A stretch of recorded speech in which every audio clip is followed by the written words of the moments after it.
Olá, meus queridos, como estão vocês? Espero que todos estejam bem nesse tempo de confinamento por conta do coronavírus, do Covid-19. A gente vai dar continuidade às nossas atividades à distância, agora começando um assunto novo com vocês, que é a parte de contratos empresariais. Esse assunto, ele continua aquilo que eu tinha dito para vocês na primeira aula. Na primeira aula, o que eu falei para vocês? A gente trataria nesse semestre, sobre obrigações empresariais. Desde que foi aprovado o Código Civil, a gente acabou com essa distinção de obrigações mercantis e obrigações civis. Mas antigamente isso existia no Código Comercial de 1850 e no Código Civil de 1916, se distinguiam as obrigações civis das obrigações comerciais. E aí eu teria duas doutrinas, dois livros, duas leis tratando sobre esse assunto. A gente acaba com isso com base na teoria da empresa, que é baseada na teoria do Cesare Vivante, que entende que, na verdade, não deveria existir obrigações civis e obrigações comerciais. Isso deu origem ao Código Italiano das Obrigações, em 1942, que levou à criação do Código Civil de 2002 no Brasil. Apesar dessa teoria, o Cesare Vivante ter se arrependido em alguma medida depois dele ter criado essa teoria e da criação da lei em 1942, a gente vai ver que ela sim influenciou muito a nossa legislação, a legislação brasileira, e acabou com a distinção de obrigações civis e obrigações comerciais. Tem muito autor que diz que o mesmo acontece com o resto das obrigações, não só com a teoria geral das obrigações, mas também com as obrigações em espécie. Eu não teria mais uma distinção de contratos civis e contratos empresariais. Nesse caso, a doutrina é conflitante. Nesse assunto, é muito comum a gente ver autores falando o que eu acabei de falar, que não existiria uma distinção, e outros trazendo, sim, uma distinção de contratos civis e contratos empresariais. A gente passa a ter um problema dentro disso, por quê? Porque a gente tem projetos de lei que tramitam no Congresso para projeto de código comercial, em que faria uma clara distinção entre leis civis e leis empresariais ou comerciais, e, consequentemente, dos contratos civis e dos contratos comerciais, mas também a gente passaria a ter aqui uma distinção já hoje, se a gente for fazer uma análise da legislação e da doutrina sobre esse assunto. Há uma distinção de regramento no que a gente vai falar e de tratamento no que a gente vai falar sobre contratos civis e contratos empresariais. Por mais que o Código Civil, quando vai falar de um, fala necessariamente do outro junto. Mas vamos explicar isso para vocês entenderem como é que isso funciona. Então vamos lá. Para a gente ver como é que funciona esse assunto, a primeira coisa que a gente vai fazer, como é sempre muito importante, é a gente falar do conceito. E aí é que vem um problema. Na hora da gente conceituar o que é contrato empresarial, a doutrina, mais uma vez, bate cabeça. Nem sempre há uma comunhão de interesses, uma comunhão de conceitos no que vai dizer respeito à definição do que seria contrato empresarial. Uma boa parte da doutrina, para não dizer mais da metade da doutrina, entende que contratos empresariais seriam contratos firmados obrigatoriamente entre duas pessoas que sejam empresários, entre dois polos, dois sujeitos que sejam empresários. Então, se numa relação eu tenho o sujeito A, e nessa relação eu vou ter o sujeito B, e dentro desse relacionamento, obrigatoriamente os dois são empresários, a gente passa a ter isso como um contrato empresarial.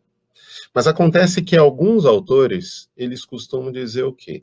Eles dizem, olha, como regra geral, os contratos empresariais são aqueles firmados obrigatoriamente entre dois empresários. Mas, eventualmente, um contrato pode ser empresarial quando é ocupado por um dos polos, obrigatoriamente por um empresário. E aí é que a gente tem que ter cuidado. Por quê? Quando a gente vai falar de classificação de contratos, a gente vai ter que ter uma distinção do que seria contrato civil, contrato empresarial, contrato de consumo, contrato administrativo e contrato trabalhista. E aí, quando a gente pensa dentro disso, existiria necessariamente a obrigatoriedade de um contrato interempresarial, para ser um contrato empresarial? Imaginem que eu tenho uma relação entre um fornecedor e um consumidor final. Se eu sou um supermercado, por exemplo, em que eu adquiro 50 computadores para revender, isso não é consumo final, isso é consumo intermediário e a relação não vai ser de consumo. Todavia, eu posso ter como consumidor um empresário. Imagine que esses 50 computadores foram comprados por um supermercado, mas para ser utilizado pelo supermercado em caixas ou em postos de trabalho dos seus empregados. Esse caso deixa de ser uma relação interempresarial e passa a ser uma relação de consumo, sim. Então, o que vai ser a relação de consumo? Uma relação que vai haver uma vulnerabilidade, mas essa vulnerabilidade eu não quero que vocês entendam como uma vulnerabilidade econômica. É vulnerabilidade no sentido de que, nas relações de consumo final, o consumidor, muitas vezes, ele não tem o controle do outro lado da relação. Então, imaginem, por mais que eu seja uma pessoa extremamente poderosa ou extremamente rica, quando eu vou num restaurante e eu não sei como é o processo em que se passa para a produção do alimento, eu já estou numa condição de vulnerabilidade, por mais que eu tenha dinheiro suficiente para comprar 10 vezes aquele restaurante. Então, as relações de consumo são relações, sim, que vai haver uma vulnerabilidade, mas o que vai ser o fator determinante aqui é que essa vulnerabilidade ela vem por uma presunção absoluta. Não é uma vulnerabilidade numa análise subjetiva de caso a caso, de cada indivíduo.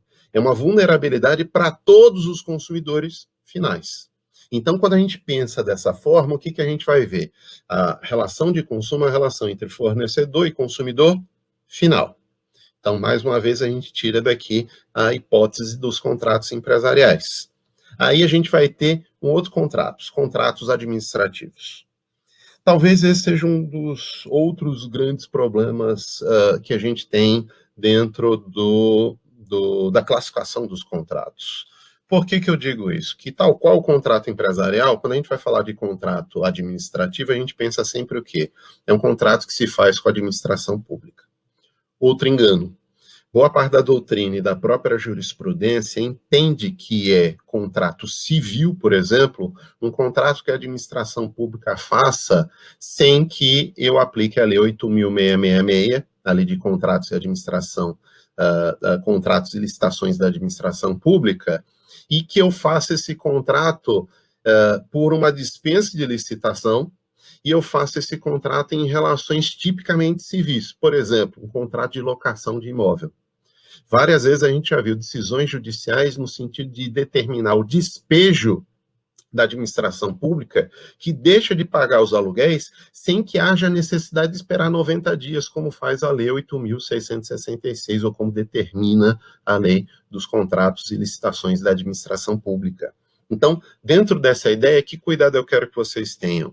A gente vai ter que ter um tratamento dos contratos administrativos, não no sentido de ser um contrato com a administração pública apenas, mas mais do que isso, um contrato que seja com a administração pública nos moldes e regras da Lei 8.666. Essa lei é que vai regrar o processo licitatório, ou os casos de dispensa, e vai regrar a relação contratual a partir daí. Então, vejam um exemplo que eu falei agora há pouco. A administração pode passar até 90 dias sem cumprir com as suas obrigações contratuais, e o outro lado do contrato, a parte ex-adversa, não vai poder romper o contrato por resolução. O inverso vai poder acontecer. Eu posso fazer essa resolução em qualquer situação contratual, mas no contrato com a administração pública, até 90 dias, a administração pode inadimplir as suas obrigações e ainda assim o contrato vai ser mantido. Então, tem um tratamento completamente diferente daquilo que a gente imagina como relação contratual. Além desse contrato administrativo, do contrato de consumo, do contrato do trabalho, ou trabalhista, a gente vai ter os contratos que seriam civis e empresariais. E aí o que vem é a questão. Eu costumo entender que esse tipo de contrato é um contrato que é definido por exclusão, tanto contrato civil como contrato empresarial. O que vai ser o contrato empresarial, no meu modo de ver, e de uma parte da doutrina, por mais que seja muitas vezes minoritária? Contrato empresarial não é aquele que obrigatoriamente ambos os lados são empresários apenas. O contrato em que ambos os lados são empresários são, sim, contratos empresariais. Só que, quando a gente vai partir para a prática, os doutrinadores que falam isso acabam citando contratos que não são necessariamente, obrigatoriamente, de empresários em ambos os lados. Em que a gente vê muitas vezes esse contrato como uma relação ora de consumo ou ora relação civil. Então a gente tem que ter cuidado aqui para que não haja uma interpretação equivocada. Contrato empresarial é aquele que vai ser formado obrigatoriamente por um empresário. Aí vocês vão me perguntar, mas isso não corre o risco de ser um contrato de consumo, um contrato trabalhista, um contrato administrativo? Aqui a gente vai usar a mesma ideia que a gente faz no contrato civil. A gente vai fazer uma ideia de exclusão. Eu vou ter como contrato empresarial aquele que obrigatoriamente um dos lados é empresário e desde que eu não me enquadre em nenhum dos outros contratos. Se for uma relação de trabalho, por mais que um dos lados seja empresário, está de fora aí o contrato como contrato empresarial. Se for uma relação de consumo final, por mais que eu tenha um empresário, fornecedor, consumidor, vai estar de fora aí como contrato empresarial, vai ser contrato de consumo. A mesma coisa vai ser com contrato administrativo.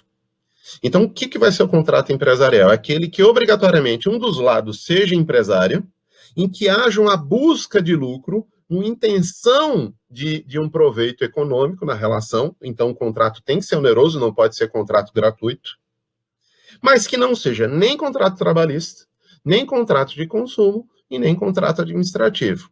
Se obrigatoriamente um dos lados for empresário, houver existir o objetivo de lucro, o objetivo de ganho nesse contrato, e não se enquadrar em nenhum dos outros contratos, a gente vai ter esse contrato como contrato empresarial.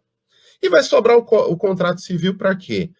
Dentro dessa ideia de exclusão, é a mesma ideia do contrato empresarial. Aquilo que não for de trabalho, que não for de consumo, que não for administrativo e empresarial, obrigatoriamente vai ser contrato civil.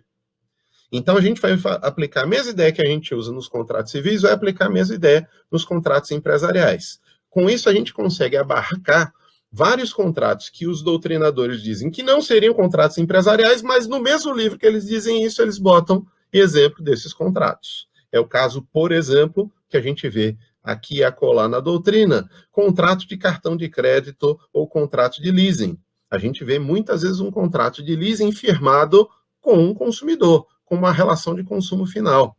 Mas se esse contrato é firmado entre empresários com objetivos empresariais, aí a gente vai ter esse contrato como um contrato, sim, empresarial. Então, só para a gente ter cuidado dentro disso.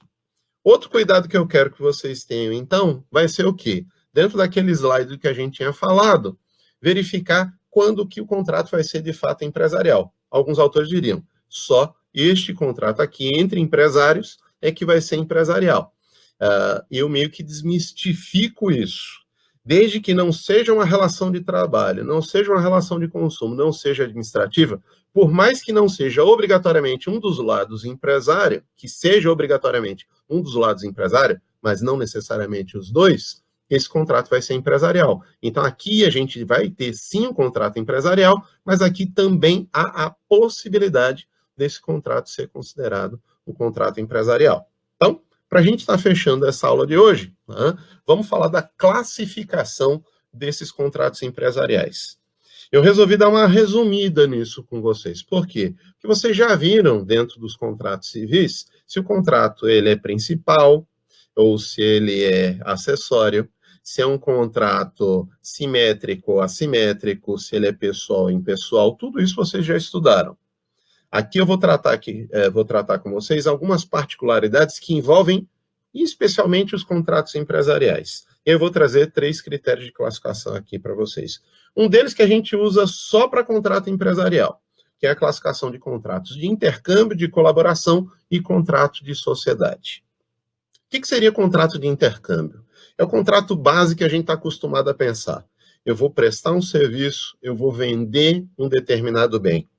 Quando eu vou fazer isso, eu vou intercambiar, eu vou trocar bens ou trocar serviços. Então, eu te dou dinheiro, você me dá um bem. Você me dá um bem, eu te dou dinheiro. Isso é uma relação de intercâmbio.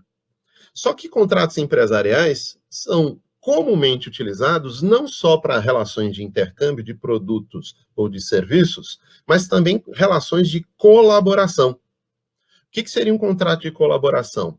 Imaginem que eu tenho um empresário que tem uma fábrica lá no sul do país, ou até em outro país, e que pretende vender um produto aqui no Brasil. Hoje, a gente fala de internet. Hoje eu jogo numa rede social, no Instagram, eu jogo a venda do produto e simplesmente pode ser feita a compra em qualquer lugar do mundo. Só que acontece que antes da gente ter internet, isso se tornava muito difícil. Então, precisava de contratos de colaboração que a gente ainda utiliza hoje. Por exemplo, agência, distribuição, são formas de representação comercial autônoma em que o empresário, o representado, quer vender um produto ou destacar um produto numa região e contrata um representante autônomo, que é outro empresário, e que vai lhe prestar um serviço para dizer, olha, eu quero que você venda o meu produto aí na sua região. Isso é um contrato de colaboração. E aí a gente ainda tem os contratos que vão ser os contratos sociais. O que são contratos sociais ou contratos de sociedade? Você tem tanto os contratos de sociedade como contratos em que você cria, que você modifica, ou que você extingue uma sociedade. Então, quando eu vou criar uma sociedade para registrá-la, eu tenho que fazer um contrato por escrito. E aí, quando eu vou realizar esse contrato, eu estou criando a sociedade, estou constituindo a sociedade. O contrato ele tem uma dúplice função. Ele é um instrumento de constituição societária, mas também é um instrumento de regulamentação. Visto isso, sendo um instrumento também de regulamentação, eu posso modificar a sociedade através de uma alteração do contrato social, que é nada mais, nada menos do que também um outro contrato social. E a gente também pode extinguir a sociedade através de um distrato social, que também é um contrato social, só que aqui a função dele vai ser dissolver a sociedade. Então, partindo dessa premissa, os contratos sociais eles podem criar, eles podem modificar ou eles podem extinguir a sociedade.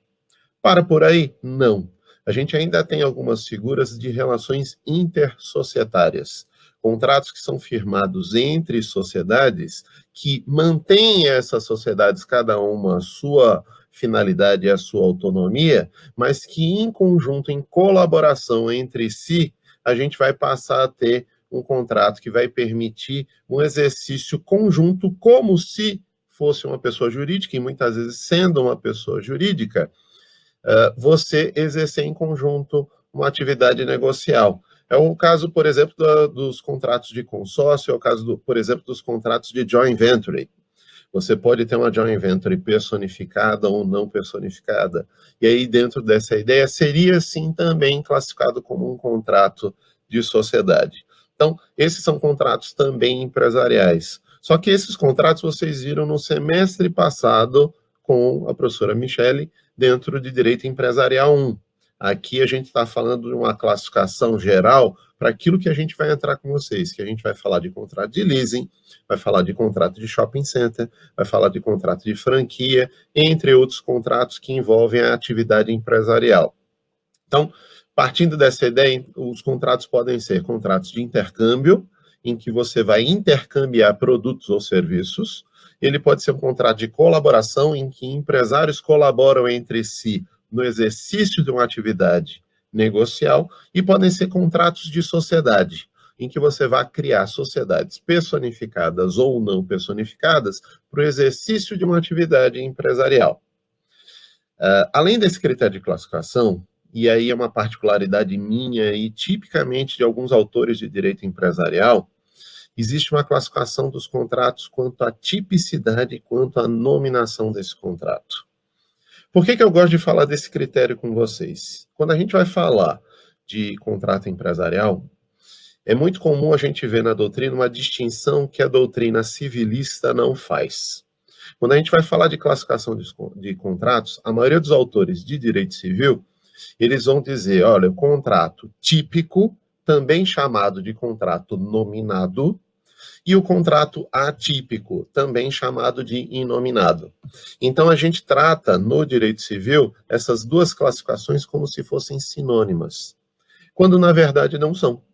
Vocês vão perceber que essas são classificações que são importantes que seja vista em separado, em especial a primeira, porque a segunda em si não tem tanta importância prática, mas a primeira tem muita importância prática, mas não são sinônimos. Então, o que seria um contrato típico e o que seria um contrato atípico? Você já deve ter visto no começo do curso de direito de vocês que os contratos típicos são aqueles que foram tipificados, ou seja, aqueles que foram regulados em lei. Não é definir contrato típico como contrato que tem alguma previsão normativa. É um contrato que tem uma regulamentação, mesmo que não seja exauriente desse contrato, esse contrato tem alguma regulamentação da sua formação e dos seus efeitos. Veja um caso, por exemplo, do contrato de franquia. A lei antiga só tratava da COF. O que é a COF? É a Circular de Oferta de Franquia. A ideia da circular de oferta de franquia seria um documento em que você demonstraria para o eventual franqueado quais seriam os negócios de sucesso que ele poderia ter dentro daquele contrato de franquia e necessariamente abriria perspectiva para o contrato que viria depois. Só como vocês sabem, a oferta é o equivalente da proposta, ela é só meio contrato. Então, eu costumava dizer que, dentro da lei antiga, o contrato de franquia era um contrato atípico. Não é a previsão normativa de um contrato que torna ele típico, mas a regulamentação desse contrato. Repito, não uma regulamentação exauriente, eu não tenho que entrar em todos os detalhes do contrato, porque, na realidade, eu costumo dizer que não existe contrato completo. Dentro da classificação de contratos, os contratos a gente até classifica de contratos completos e incompletos, mas na verdade o contrato que é completo é um contrato que a gente considera que na verdade ele está acabado, mas pode acontecer alguma vicissitude, pode acontecer alguma situação dentro do contrato em que seja necessária você complementar esse contrato, fazer alterações. E a gente verifica que nenhum contrato a rigor seria completo, porque sempre vai surgir alguma necessidade de alteração. Por exemplo, o caso agora dessa pandemia de coronavírus que a gente está tendo e que está colocando a gente dentro de casa. Os contratos têm se demonstrado contratos incompletos. O que acontece que distingue um do outro é a ideia de contrato incompleto de ser propositalmente incompleto. Você já prepara o contrato para fazer, com o tempo, conforme situações que vão surgindo, muitas vezes até situações previsíveis, você vai alterando e completando esse contrato. Mas voltando, a ideia da tipicidade não é exaurir, tornar o contrato completo, porque isso é impossível. A ideia da tipicidade é você ter algum nível de regulamentação do contrato, na sua formação e na sua execução. Se você tem isso, você tem um contrato como típico. No direito empresarial, é muito difícil a gente verificar contratos típicos. Por quê? Porque a própria necessidade do mercado e a intenção de quem negocia o contrato empresarial é que ele fique na atipicidade, que se permita uma regulamentação e uma negociação entre as partes. E aí isso vai gerar uma nova situação. Na hora de interpretar o contrato, os empresários são do mesmo porte, são do mesmo nível. E aí, dentro dessa ideia, a negociação foi justa, apesar de você ter uma relação atípica. A gente vai ver isso no próximo e último slide nosso aqui, mas a ideia é, contrato típico é aquele contrato que é regulado por lei e o atípico é aquele que não é regulado por lei. Entendendo que a regulamentação não é exaurir o contrato, mas pelo menos falar da sua formação e falar da execução desse contrato. Se você só estiver falando de uma parte da formação ou da execução, eu não vejo uma tipicidade desse contrato. Eu entendo que esse contrato ainda se classificaria como um contrato atípico, em que deixa muito para a autonomia privada das partes em negociar aquilo que seria o ideal para eles. E, finalmente, na classificação, a gente vai ver a ideia de contratos nominados e inominados. Como eu tinha dito para vocês, os autores civilistas, eles costumam confundir muito, né? E falam de contrato típico ou nominado e atípico ou inominado. Eu discordo desse tipo de classificação, por quê? Porque inúmeros contratos que são atípicos são nominados. Eu não posso dizer, como eu disse agora recentemente para vocês, o contrato de franquia, que é um contrato nominado, tem nome, dado pela doutrina, dado pela jurisprudência e até pela lei antiga, quando falava da circular de oferta de franquia, é um contrato nominado, mas era um contrato que era atípico. Mas vamos falar de outros contratos. Contrato de shopping center, contrato de factoring, são contratos que não têm previsão normativa, não têm uma regulamentação. Shopping center tem pouquíssimas menções na Lei 8.245, que regula os contratos de locação residencial e não residencial. E quando fala da locação não residencial, vai lá e fala 2 vezes de contrato de shopping center. Isso não é regulamentar o contrato, é um contrato atípico. Mas como eu digo que o contrato atípico é inominado, eu digo, exemplo de contrato atípico, shopping center. E esse contrato é inominado? Não, ele tem nome. Então, como eu disse para vocês, essa classificação do contrato ser nominado ou inominado é uma besteira. A importância aqui é a discussão dos contratos serem típicos ou atípicos, porque isso vai influenciar em quê? Numa maior ou menor autonomia privada. A ideia de autonomia privada, vocês têm que entender como. A autonomia privada, como diz Marcos Bernard de Mello, em Teoria do Fato Jurídico, a ideia de autonomia privada é inversamente proporcional à determinação do suporte fático. Explicando, o que é um suporte fático determinado? Simplificando até essa ideia para vocês entenderem bem. Quanto maior a ingerência do Estado, a interferência do Estado nas relações privadas, mais determinado é o suporte fático.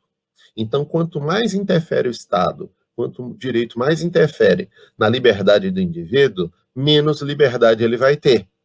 Então, quando eu digo autonomia privada é inversamente proporcional à determinação do suporte fático, significa que quanto mais elementos tem o suporte fático, maior a interferência do Estado na relação privada, menor vai ser a autonomia do indivíduo. E o inverso, a mesma coisa. Quanto menor a interferência do Estado no direito, nas relações privadas, menor é a determinação do suporte fático. E, por via de consequência, maior vai ser a minha autonomia privada, a minha liberdade de contratar e a minha liberdade contratual, já que a autonomia privada é a soma dessas duas. Então, é importante a gente discutir a ideia de contrato típico, atípico, justamente para você saber a que ponto vai a liberdade de contratar e a liberdade contratual, a minha autonomia privada, até onde iria isso, e, a partir desse momento, o quão de liberdade eu vou ter para discutir no contrato. Nesse ponto, é importante vocês levarem em conta a Declaração de Liberdade Econômica, que foi aprovada, além de ser uma medida provisória do ano passado, foi aprovada e já fez algumas alterações no Código Civil, agora em 2019. E vocês têm que fazer um estudo sobre isso, porque a medida provisória 881, que alterou o Código Civil, que já é lei agora, ela cria todo um sistema diferenciado de interpretação contratual, dando uma maior importância para a autonomia, para o negociado e reduzindo a interferência do Estado nas relações privadas. Por exemplo, entre outras coisas, essa medida provisória, hoje lei, ela diz que a revisão do contrato tem que ser vista de maneira excepcional e de forma limitada. Vocês conseguem ver isso aqui, quando a gente vai avaliar o artigo 421-A do Código Civil. Essa medida provisória, entre outras medidas, ela altera o Código Civil em alguns dispositivos, e um desses dispositivos é a criação do artigo 421-A. O que fala o artigo 421? Ele fala sobre a liberdade de contratar, a liberdade contratual, a autonomia privada e a função social do contrato. E a gente cria uma nova figura, que é o artigo 421-A, que vai falar o quê? Os contratos civis e empresariais presumem-se paritários e simétricos, até a presença de elementos concretos que justifiquem o afastamento dessa presunção, ressalvados os regimes jurídicos previstos em lei especial. Então, quando eu falo isso, a gente vê o quê? Que a gente vai partir de uma premissa que nos contratos civis, aqueles contratos que não são administrativos, trabalhistas, de consumo e empresariais. E nos contratos empresariais, aqueles que obrigatoriamente, um dos polos, pelo menos, é empresário, ou obrigatoriamente é empresário, mas desde que, por exclusão, não seja contrato administrativo, contrato de trabalho ou contrato de consumo.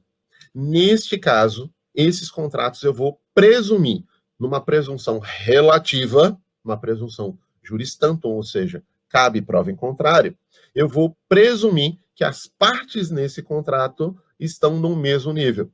Então, o que diz o artigo 421-A? Diz que o Código Civil coloca no mesmo patamar civis que, por exemplo, vendam um carro. Então, um particular que coloca o seu carro à venda, comprado por outro particular, é uma relação, é um contrato civil.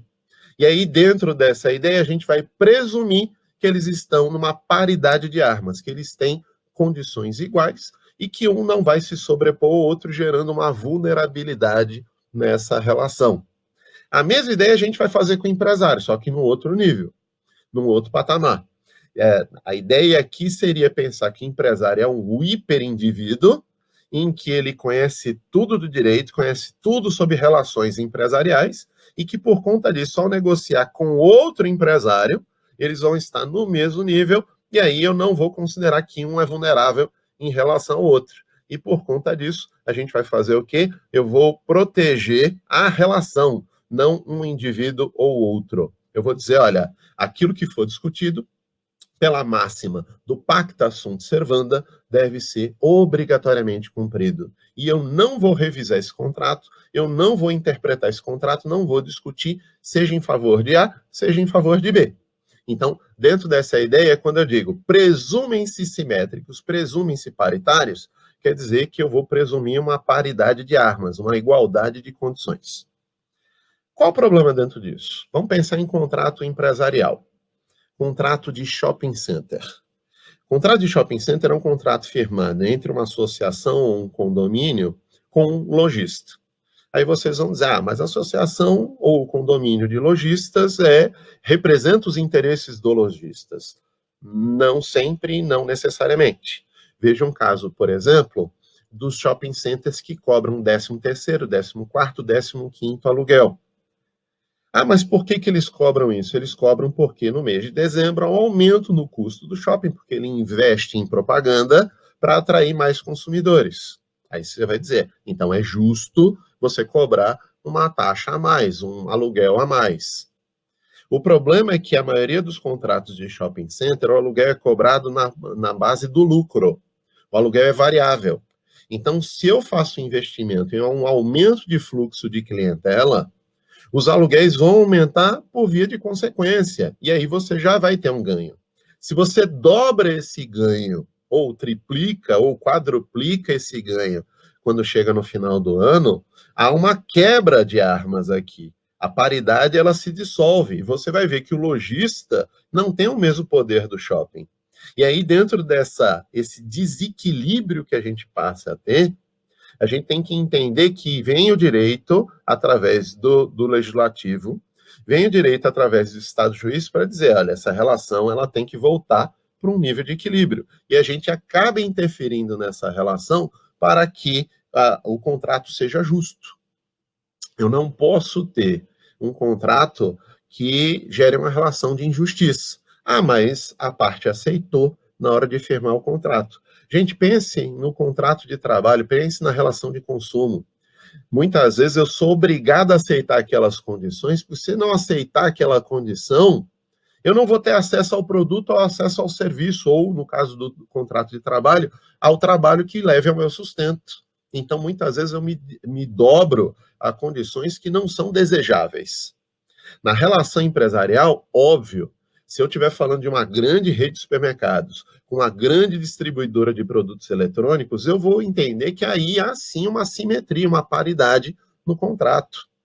Mas se eu estiver falando de uma grande rede de supermercados e um produtor local de alface, por exemplo, você vai ter uma quebra de armas, e aí essa quebra de paridade de armas faz com que o contrato seja injusto, e a gente não pode admitir isso no direito. Então, essas relações, o juiz vai poder verificar, com base no caput do artigo 421, que eu vou justificar o afastamento dessa presunção. E aí, justificado o afastamento dessa presunção, eu faço uma interpretação mais favorável a quem seja mais fraco. Por exemplo, se esse contrato for um contrato de adesão e o empresário que seja mais frágil, ele tenha só aderido a essas cláusulas, obviamente eu vou interpretar favoravelmente ao aderente esse contrato, o que é muito comum de acontecer. Ah, mas e se o contrato de adesão for entre grandes empresários e um só aceitou aderir ao contrato? Aqui sim a gente vai ter uma distinção para entender que o empresário, na verdade, ele tem toda a condição de interpretar, ele tem toda uma assessoria jurídica e que, se ele aceitou esse contrato, ele vai ter que, de fato, cumprir o contrato.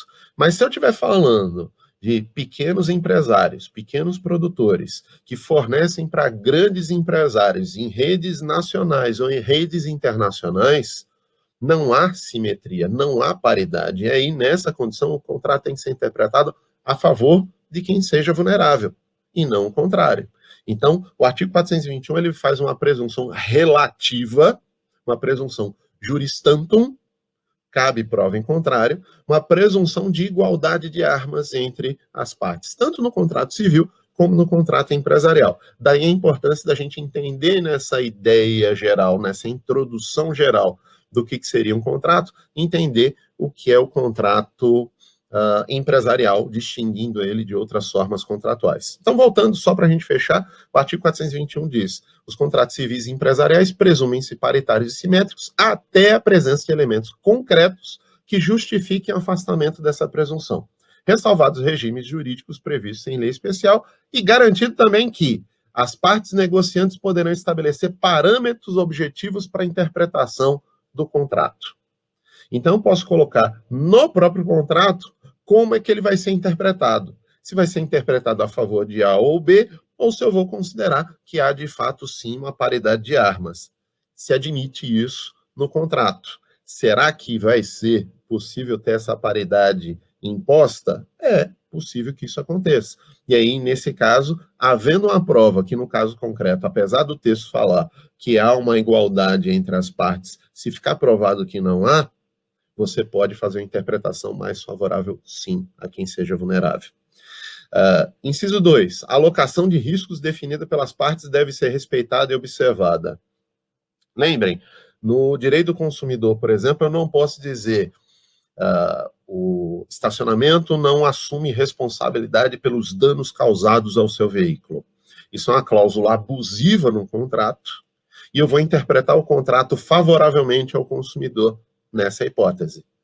Eu poderia fazer essa alocação dos riscos, dizer a quem cabe o risco dentro da relação de contrato empresarial? Poderia. Eu posso dizer quais são os riscos que cada um assume. Mas, mais uma vez, provada a condição de vulnerabilidade no contrato, pode ser que a gente tenha definido a abusividade e a nulidade dessa cláusula. A gente tem que ter cuidado dentro disso. Por quê? Porque existe, sim, contrato vulnerável em relações empresariais. Apesar de muita gente negar, mas existe, sim, essa vulnerabilidade. E aí, por fim, talvez a princesa, para não dizer o contrário, fazendo aqui um sarcasmo, a princesa da MP, da Declaração de Liberdade Econômica, a vedação quase que completa da revisão de contratos. Inciso 3. A revisão contratual somente ocorrerá de maneira excepcional e limitada.